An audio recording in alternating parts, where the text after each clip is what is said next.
बिस्मिल्लाहिर्रहमानिर्रहीम। अस्सलाम वालेकुम।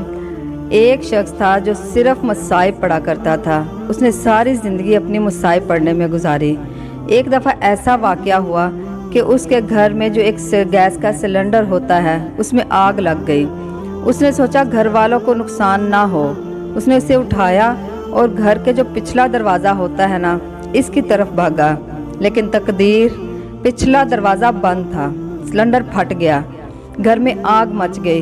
घर वाले परेशान रो रहे थे कि मर गया हमारा आदमी। अब ये खुद था छत पर। जब धमाका हुआ ना सिलेंडर का और छत फट गई, उड़कर गिर गया छत पर। जल चुका था पूरे का पूरा बदन। बदन पर कोई कपड़ा नहीं था, हाथ कट चुके थे, पूरे का पूरा जल चुका था। अब ये कह भी नहीं पा रहा कि मैं यहाँ हूँ। जब कटे हुए हाथ से खून गिरना शुरू हुआ ना, नीचे कहता सब मतवज्जा हुए कि ये खून ऊपर से आ रहा है। सब भागे भागे ऊपर की तरफ गए। मुझे उठाया, हॉस्पिटल लेकर गए। हॉस्पिटल वालों ने इनकार कर दिया कि ये 80% तो जल चुका है, ये थोड़ी देर में ज़िंदा नहीं रहेगा, मर जाएगा। तो उन्होंने कहा कि नहीं, कुछ तो करो। उसके भाई ने बड़ी मिन्नतें की, इसको कवर तो करो, इसको अपेंडिक्स तो करो, पट्टियाँ तो लगाओ। तो पट्टियाँ लगाकर वो इसको बड़े शहर ले आए। बड़े शहर भी डॉक्टरों ने इनकार कर दिया, कहा ये थोड़ी देर बस है, मर जाएगा। भाई उसका कहता मर जाएगा ना, चाहे जो भी है, आप इसको एडमिट करें। बहरहाल उसको एडमिट किया, उसको रखा, पट्टियाँ लगाईं, तब्दील करते रहे पट्टियाँ। वक्त बढ़ता गया। उसको एक उम्मीद हुई कि मैं ज़िंदा रहूँगा, लेकिन क्योंकि पूरी बॉडी जल चुकी थी, नाक पिस चुका था, होंठ जुड़ चुके थे, पूरी बॉडी जल चुकी थी। अब जब अपेंडिक्स उतरते थे ना, तो शदीद उसको तकलीफ़ होती थी, शदीद तकलीफ़। कहता मैं बर्दाश्त नहीं कर सकता था, जो भी तकलीफ़ थी। ऐसा लगता था कि मर जाऊँगा, इतनी तकलीफ़ थी। कहता चूँकि हड्डी और टांग टूट चुकी थी, तो डॉक्टर ने बोला कि इसका ऑपरेशन करना पड़ेगा, सर्जरी करनी पड़ेगी, लेकिन कोई चांस नहीं है। अगर ये बचा भी तो ये फालज हो जाएगा।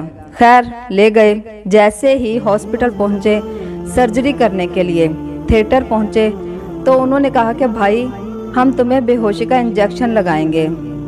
सब घर वालों से साइन ले लिया, क्योंकि पता नहीं होश में आएगा या नहीं आएगा।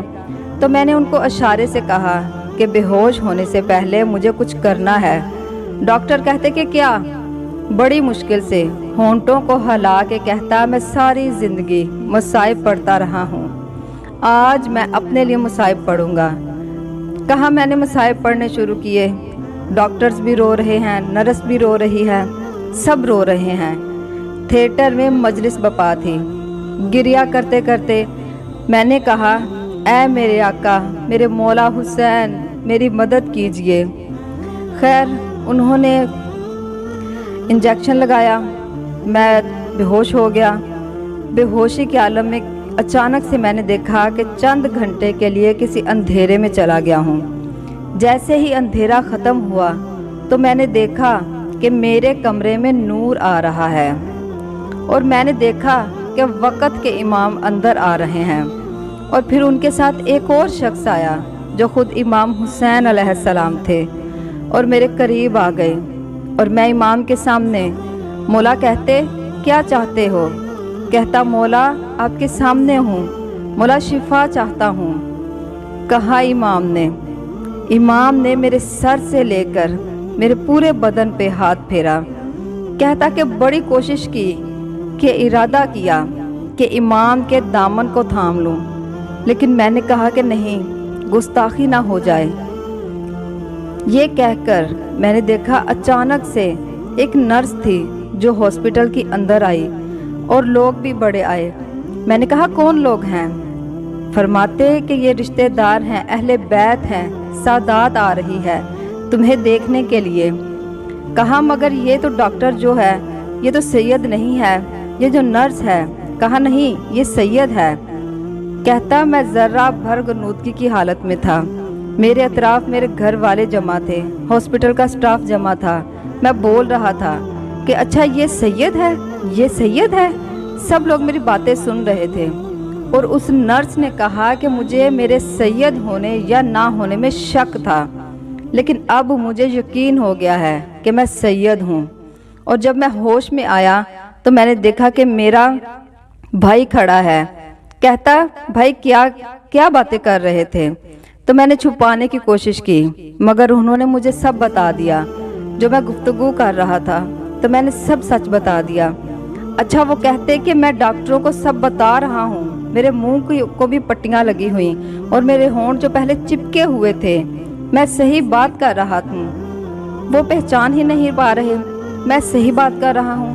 کہتا اتنے میں انہوں نے کہا پٹیوں کو اتارتے ہیں، ان کو انجیکشن لگانا ہے۔ تو وہ مریض کہتا مجھے انجیکشن کی ضرورت نہیں ہے۔ ڈاکٹر کہتے کہ نہیں، تم کو درد ہے، تمہیں شدید درد ہے۔ کہتا نہیں، مجھے ذرہ بھر بھی درد نہیں ہے۔ کہہ رہا میں نے ڈاکٹر کو بلایا، میں نے کہا میں بالکل ٹھیک ہوں۔ ڈاکٹر بڑا حیران ہوا، کہتا نہیں یہ کیسے ممکن ہے؟ تو وہ آدمی کہتا جس نے مجھے شفا دی ہے، میرے سارے درد ختم ہو گئے ہیں۔ کہتا میرے پورے بدن سے جب اپینڈکس اتاری گئی، ساری پٹیاں اترنی شروع ہو گئیں تو کیا دیکھا میں بالکل صحیح و سالم ہوں۔ پورے ہاسپٹل میں شور مچ گیا کہ یہ کیا معجزہ ہو گیا۔ ہائے میرے مولا حسین، یہ ہیں میرے مولا حسین، میرے کریم مولا حسین۔ اس در پہ آؤ، سچے دل سے آؤ، یہ اتنے کریم ہیں کہ جو تمہارے نصیب میں نہیں ہے وہ بھی ملے گا۔ یہاں ایک چھوٹی سی منت کرنا چاہوں گی کہ خدارا اگر کوئی کہتا ہے نا کہ میں سید ہوں تو آپ سیدوں کی طرح اس کی عزت کریں، آگے وہ بندہ جانے یا مولا حسین لجپال جانے، خود آپ اس کی سیدوں کی طرح عزت کرو، تم سے کوئی گستاخی نہ ہونے پائے۔ تو اگر میری ویڈیو یہ آپ کو اچھی لگی ہو تو پلیز میرے چینل کو سبسکرائب کریں اور لائک اور کمنٹ اور شیئر ضرور کیجیے گا۔ اپنا بہت سارا خیال رکھیے گا۔ ملتی ہوں نیکسٹ ویڈیو میں۔ اللہ حافظ۔